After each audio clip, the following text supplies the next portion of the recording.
我自己来吧。别动，我来。我看看。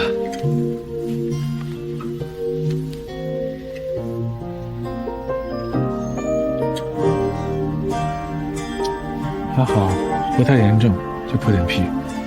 帮你擦一下伤口啊。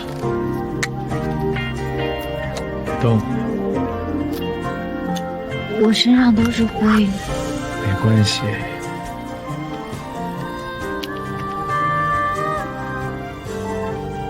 怎么着？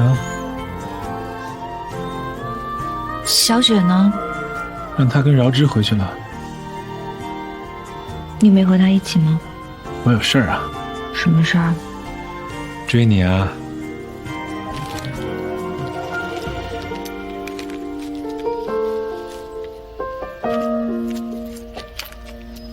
那辆车的车牌你看到了吗？没有。那司机长什么样看不看见？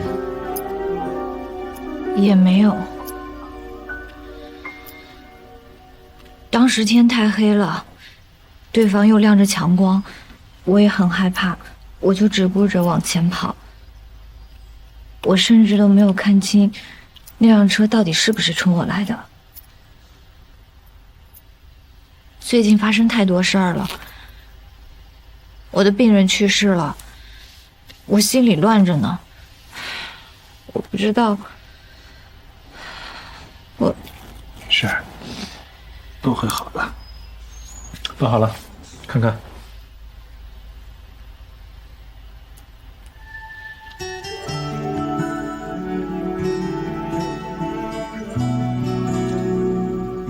包扎技术不错呀。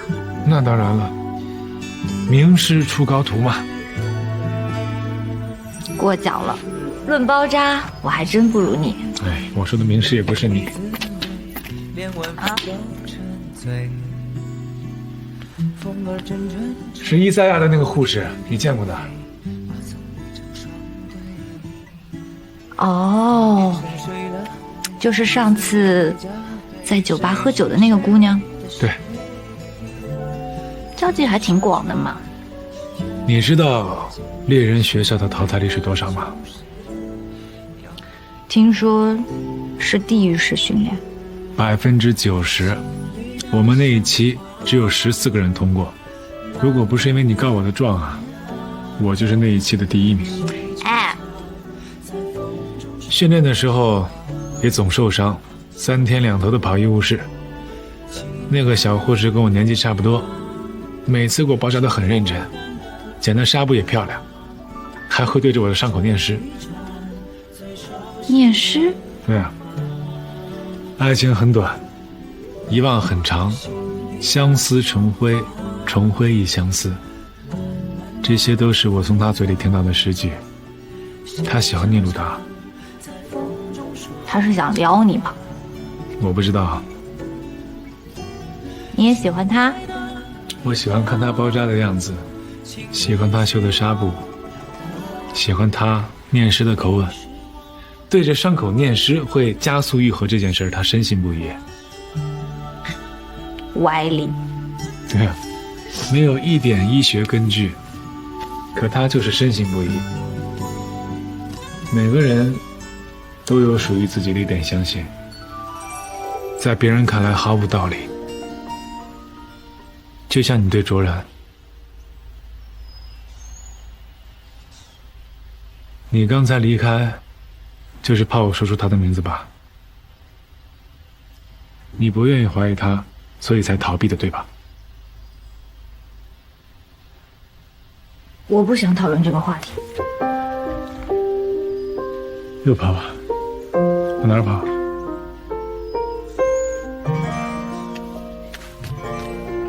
如果船上那把枪真是他的，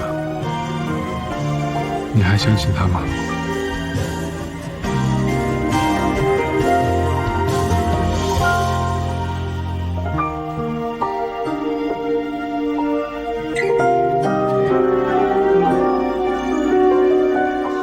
对，队长，今天情况就是这样的。照你这么说，夏初一个女孩子一个人待在家里边，是挺让人担心的。是。对了，你年假休了吗？没有呢。要不，趁着这个机会，把年假休了？谢这。找不到，找不到！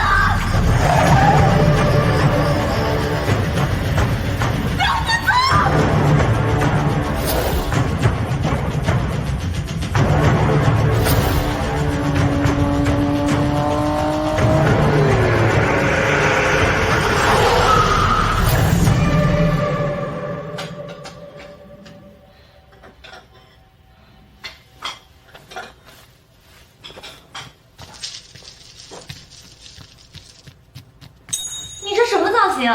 你在干什么？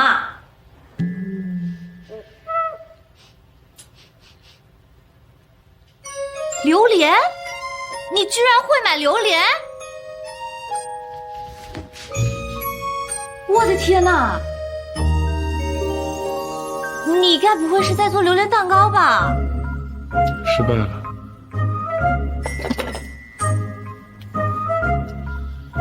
不应该啊！我这一步一步都按网上说的来的，怎么回事呢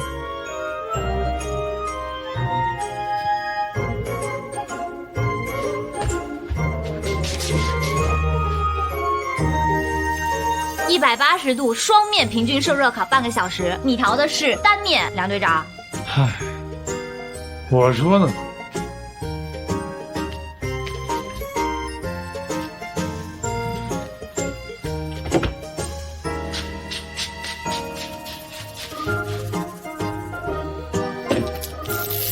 不用回部队吗？休假吧。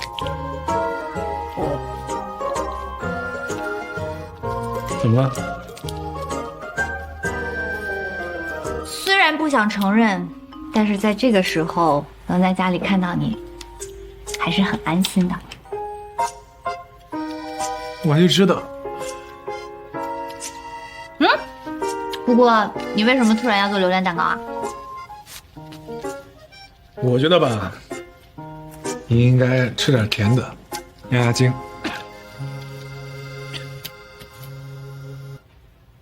哎，饶车。啊，在家呢。好，马上来。哎，我去公安局接小雪去啊。我和你一起，我也有事找。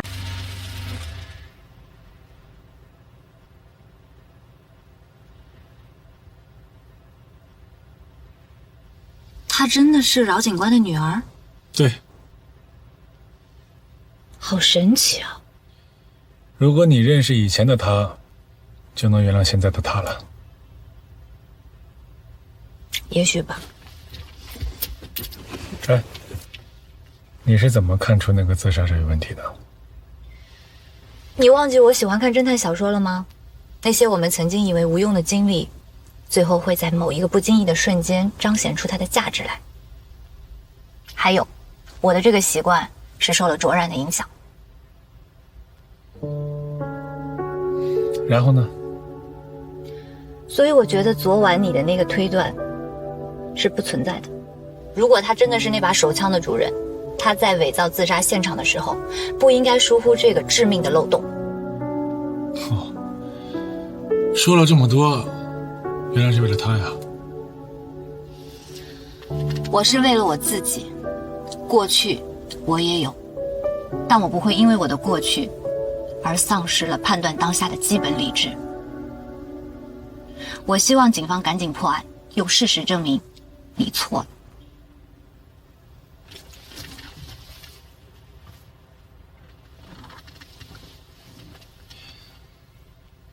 那我希望你能赢。我希望这段过去不要伤害到你。我说过，我在乎的不是输赢，而是人。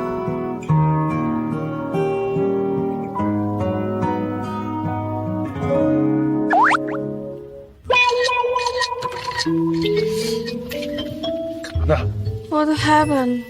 我没想到我一睡醒就要吃一堆狗粮。我得走了。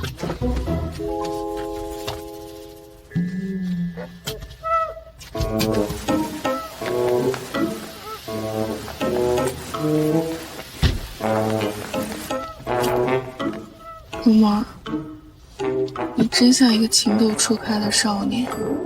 我本来就少年。舅妈问我你和夏初进展到哪一步了，我怎么回答？你刚才拍那个照片了？我打死都不删。你发给他，发给他，也发给我一张。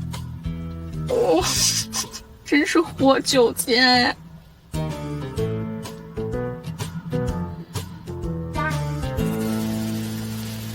昨天有位收入我们科室的病人在治疗期间被冒充医生的男子带走，后来发生的事情，我想大家已经有所耳闻。关于这个病人的来历背景以及随后警方的调查，我不想多说。我要强调的是，我们身为医护人员的责任。事发当时，值班表上排的谁值班？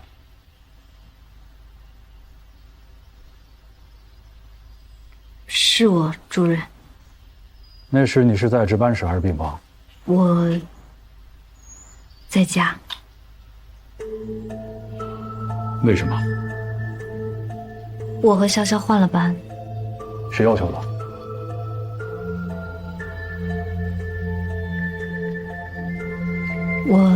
我想休息。这件事有没有经过上级医生的批准？没有。你知道擅自调班的行为已经违反了科室的管理条例了吗？知道。你知道还明知故犯。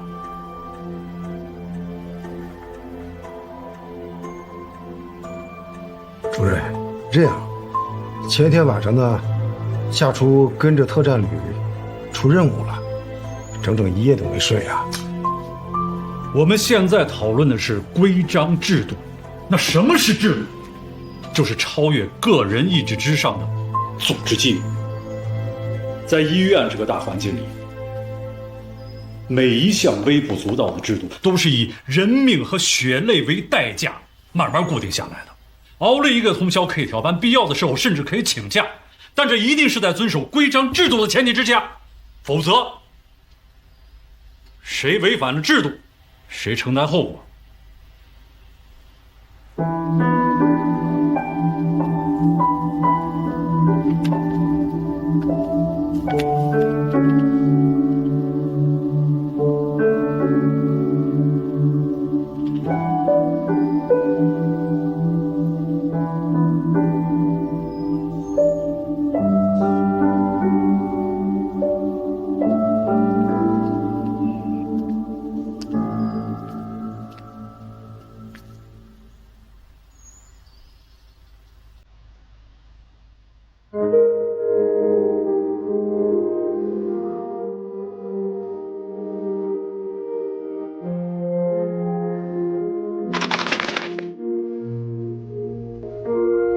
这些都是之前从我这顺走的吧？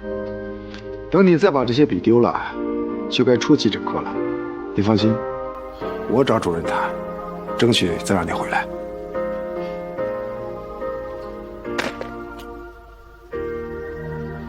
真的是第一次这么迫切的希望，赶紧把它丢完。夏初，不管你在哪儿，不管你在做什么，你都要记住，你有成为一个好医生的潜质。谢谢老师。只是潜质啊。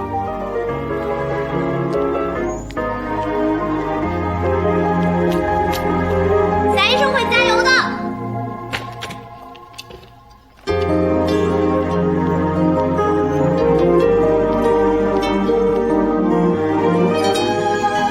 夏初，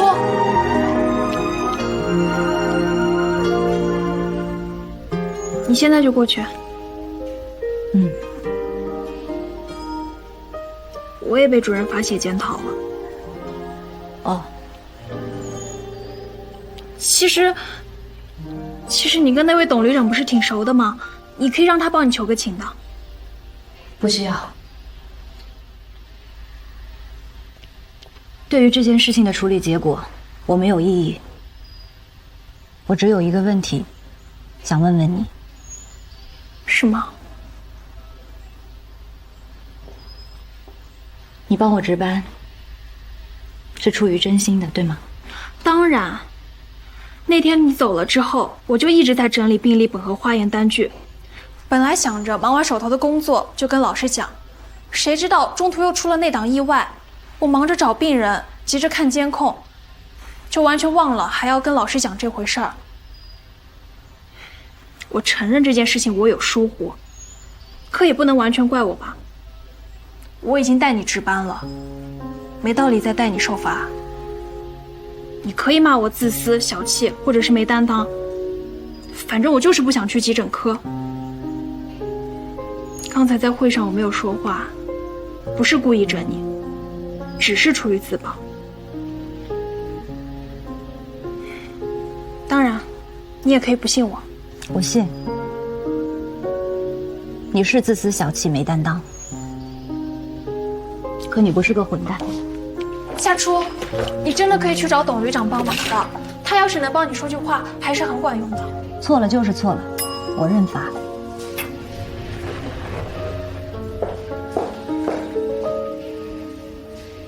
祝你好运。你也是。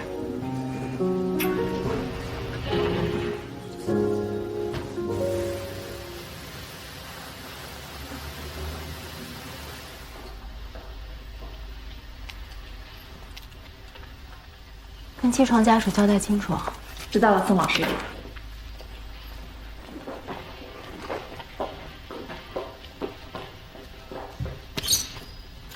老师您好，我是从西外那边过来轮转的住院医，我叫夏初。把这些医嘱录入电脑。这。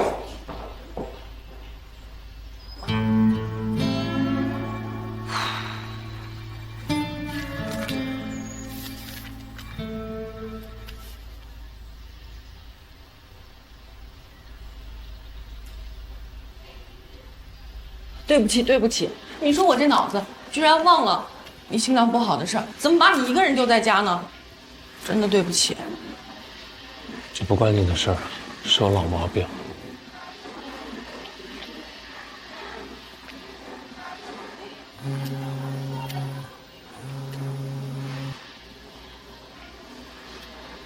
喂，我知道了。你能陪我去趟公司吗？我有事要拜托你。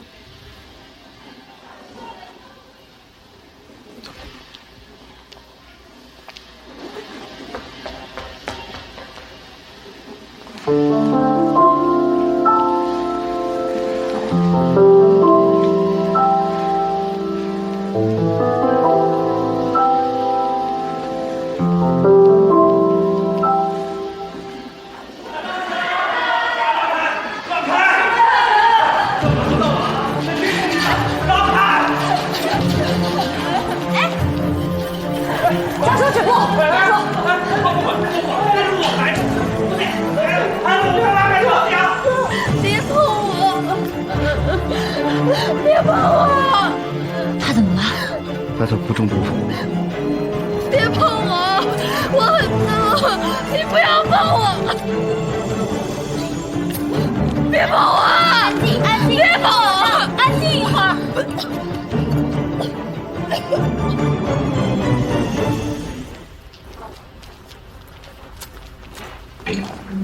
你好，久等了，请问有需要什么帮助的吗？昨晚在祥生船厂发生了一起命案。命案？是的，命案。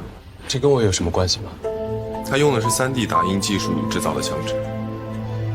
这个城市3D 打印公司好像不是我一家吧？我们知道，所以我们要在全市范围内进行搜查，包括贵公司每一位员工的电脑，还望配合。没问题，你安排一下。好，副警官这边请。这边请。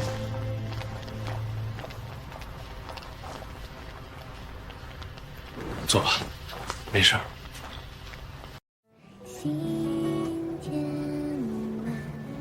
榴莲味的。那我出去吃吧。在这吃吧，没事儿。我现在对这个榴莲味已经免疫了。那你尝一口。哎，那还是不必了。那你还是不喜欢？我当然不喜欢了。那你为什么要做榴莲蛋糕？因为你喜欢。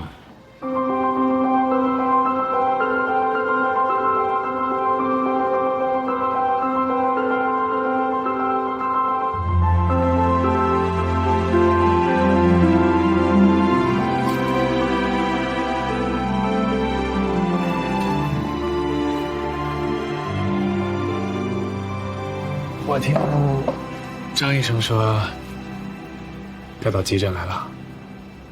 嗯，是不是呀？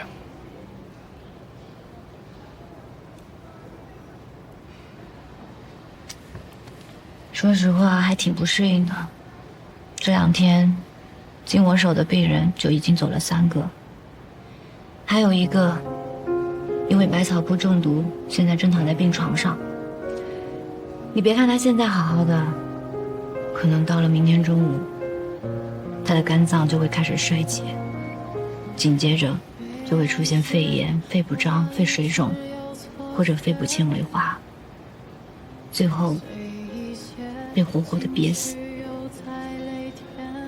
直到死，病人的意识都是清醒的，可怕吧？一个救活的病例都没有。有，可是极少极少。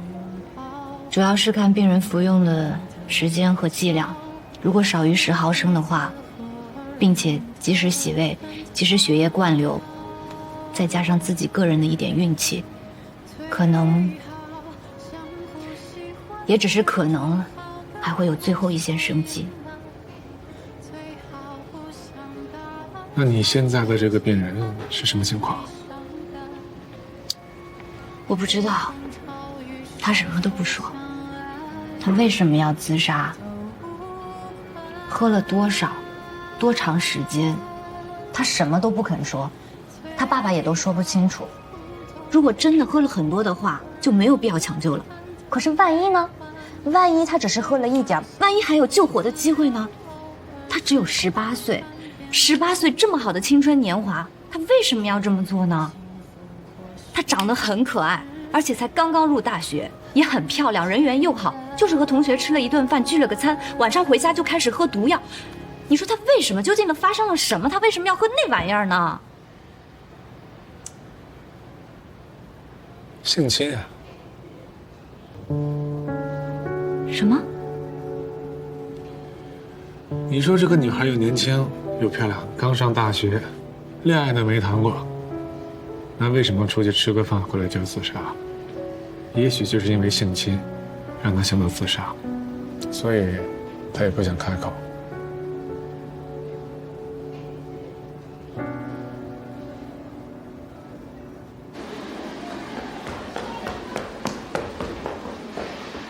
刘然，刘然，你能听见我说话吗？刘然，你听我说啊，你得告诉我你到底喝了多少，半瓶盖，还是1瓶盖？你不告诉我，我没办法确定对你的用药量。你听见了吗，刘然？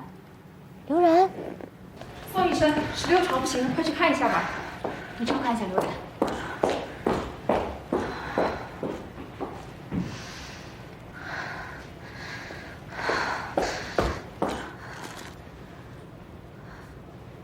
我是急诊住院医，我叫夏初。刘然，你听好了，我知道你一定经历了非常绝望的时刻，所以才会做出这样的选择。我很理解你的痛苦，真的。但是我想说的是，不管你的身体遭受了怎样的伤害，你还是你，你完全没有必要因为那些伤害感到抱歉或者自卑。就像你现在口中的溃疡一样，它只是身体受损，其他的没有任何的意义。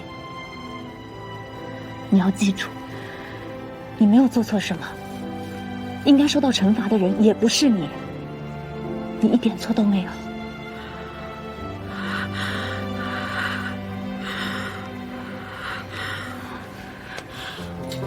刘然，你听到了吗？你没有做错。我没有错，我没有错，我没有错。医生，求求你，我求求你救救我，我还想上大学。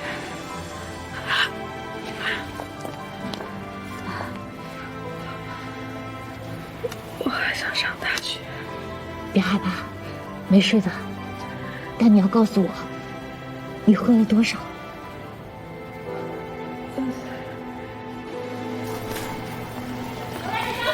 我在，不行，我女儿现在怎么样啊？快去缴费。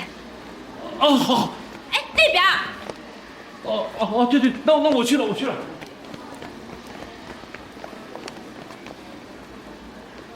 你是对的，他开口了。喝了多少？他没有喝进去，只是在嘴里含了一会儿，因为受不了那个气味，所以都吐了。那还有救吗？百草枯的可怕之处就是在于，即使它没有吞咽，也依然可以通过皮肤渗透到血液里，和血浆蛋白高度结合。那就是……医生，我叫好了。好。虽然难度很大，但我们依然制定了完整的救治方案。第一步还是先把药用上，血液灌流继续。之后的1天、3天、7天、14天、21天，是抢救过程中非常重要的时间节点，包括胸部 CT、血尿常规，每个时间点上都要做全套的检查，以便随时监测病人的身体情况。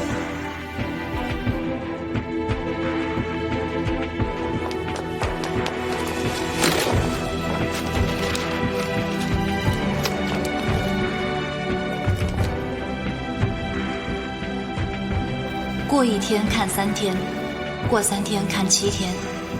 一般来说，7到14天是病情恶化阶段。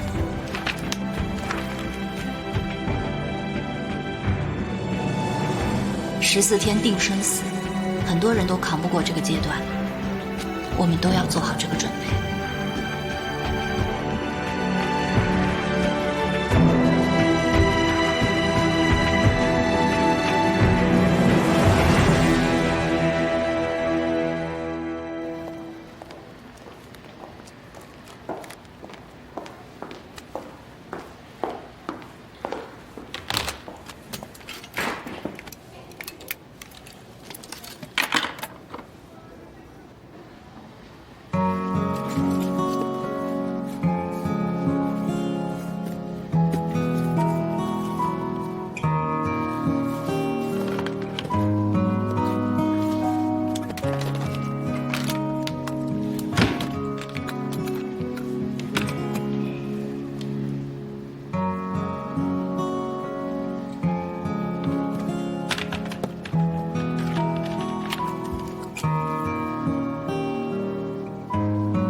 贾医生，那个蛋糕我尝了，还是温热的，所以我想送蛋糕的人应该没有走远。侦探小说不白看吗？不，这跟侦探小说没有关系，是因为只有你才会把刚出炉的蛋糕第一时间送到医院来给我。原来我休假比较闲吧。蛋糕很好吃，朗姆酒口味的。昨天是巧克力味的，前1天是黄桃奶油味的，之后的每一口，我都有很用心的在品尝。你喜欢就好。很喜欢。现在下班回家吗？还不行。刘然的左肺已经出现了纤维灶。没有其他的治疗办法吗？即使有，也不是我能主导的。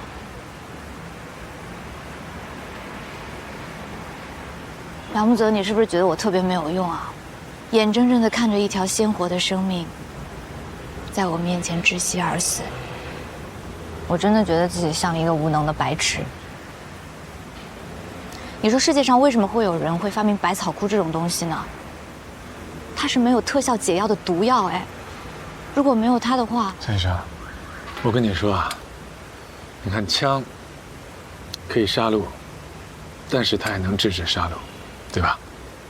海洛因可以让人死，但是吗啡却能镇痛。这个世界上没有什么绝对的对错。百草枯当时人家是作为最有效的除草剂被发明出来的，后来只是因为有些人使用不当，让它蒙上了毒药的污名。可能没有百草枯的世界会变得更好，但是跟我们已经没有关系了。这个世界上没有绝对的善恶好坏，我们能做的就是做好每一次最正确的选择。所以夏医生，不要再去想没有百草枯的世界会怎么样了。与其做一只聪明的鸵鸟，不如做一个勇敢的白痴。上一个这样勇敢的白痴叫堂吉诃德。你记住了啊，一个伟大的骑士可以失败，但是绝对不会被打垮。伟大的医生也一样。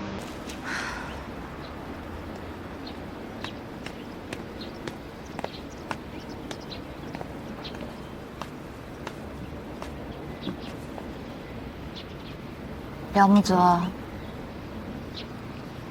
背后长眼睛了？没有，但我希望是你。怎么了？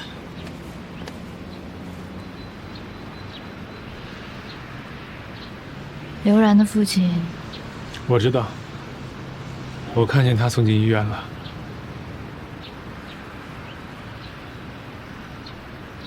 出事前，是我跟他说，装上 ECMO 是刘然最后的一线生机，所以他才着急出去筹钱。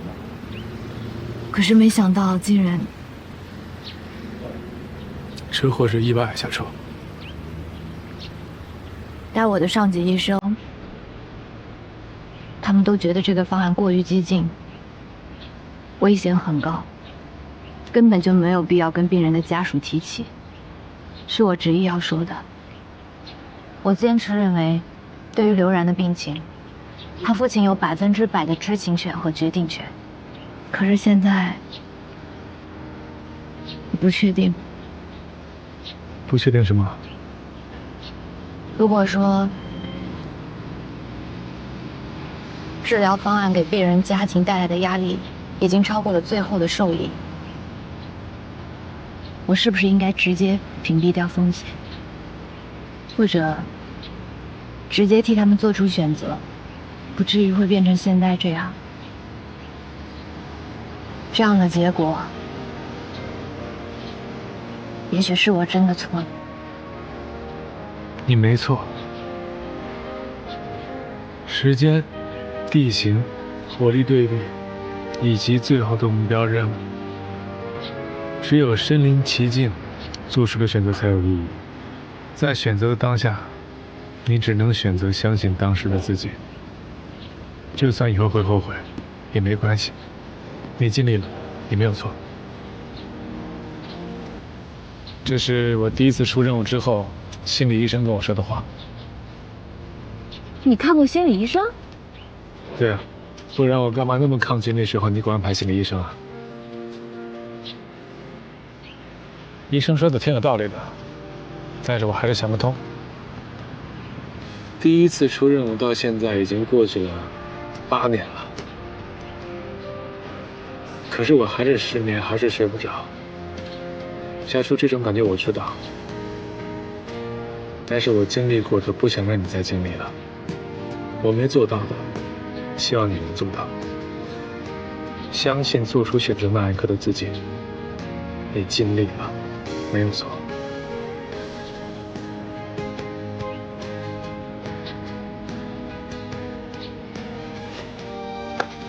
你有钱吗，梁木泽？啊？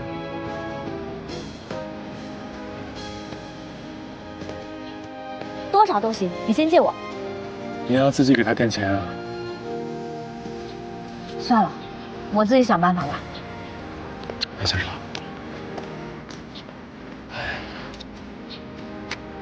后面给你了。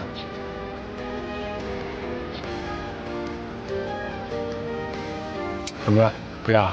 不要拿回去？要。蛋糕在你桌上。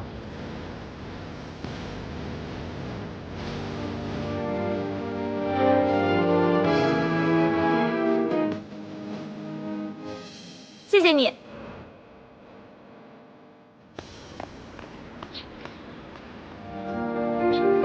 我刚跟刘然的大伯谈过了，他说要接他回去。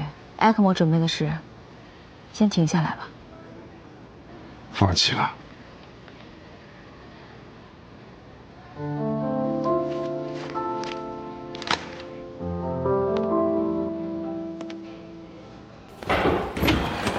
老师，刘然的大伯同意给他装上埃克莫了。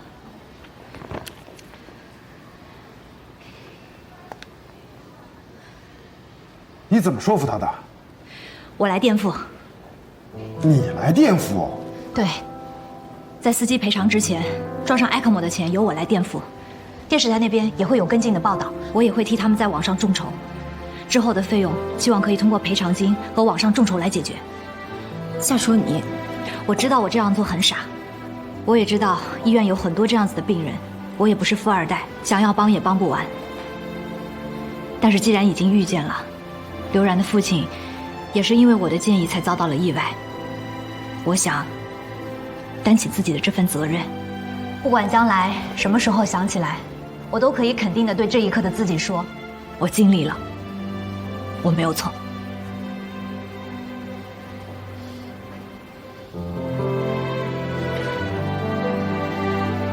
夏初，你记住你今天的这份激情，将来也不要轻易的被打倒。是。OK， 众筹送我一份。我也是。谢谢。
等你清醒之后，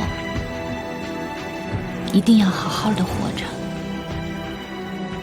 连你爸爸的那一半也一起活了。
哎呦，大晚上的这么撒狗粮，真的是存心不让人活呀！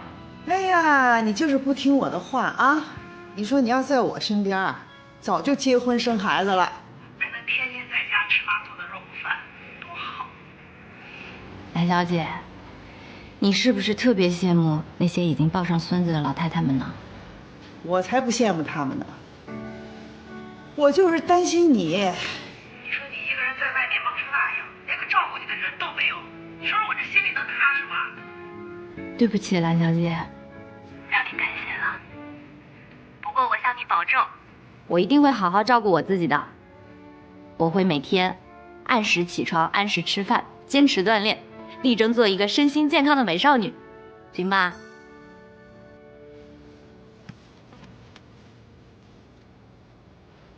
丫头，你妈我以前也是干医护工作的，你说的那些鬼话，你以为我会信啊？